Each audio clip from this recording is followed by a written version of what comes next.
Hi guys, I'm Fishman2114, and as you can see, this is a time-lapse of me making my worm farm. Starting here, I simply drilled 5/16 air holes on the lid of the worm bin section to provide sustainable airflow while not letting the worms escape. I then drilled 1/4 holes on the bottom of the bins to create large passageways for the worms to traverse through them.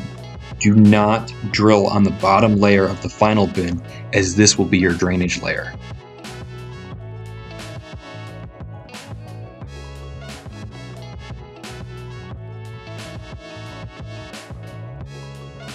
For the drainage layer, I used a drill bit to drill an opening to insert my valve pieces.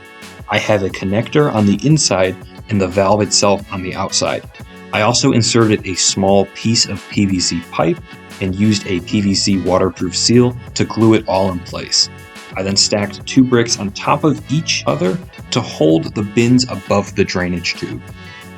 So this is going to be a 3-bin system. So the top layer will start as the feeding layer, with the second layer being a secondary bin for the worms.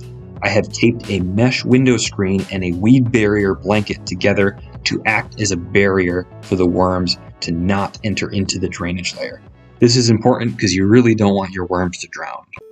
For the bedding in the bins, I have a combination of brown cardboard, shredded papers, leaf litter, and even paper towels. All of these are naturally derived materials and can be digested by the worms. Be sure to wet your bedding and squeeze it out until it is barely dripping water. Over-soaking your bedding can drown the worms, and too little water can dry them up. For a quick side note, make sure that the cardboards and papers you use don't have a glossy feeling and aren't really too heavily dyed. There's a lot of debate on whether this is good or bad for your worms, but the common consensus is don't do it. I just wouldn't do it personally. After the bin is fully secured and the bedding is all ready, you can finally add your worms. This is where the fun begins. As you can see here, their old setup was so small. They really needed this massive upgrade. I'm going to add all of their previous worm bedding into the setup just to jumpstart the microorganisms that will be in here.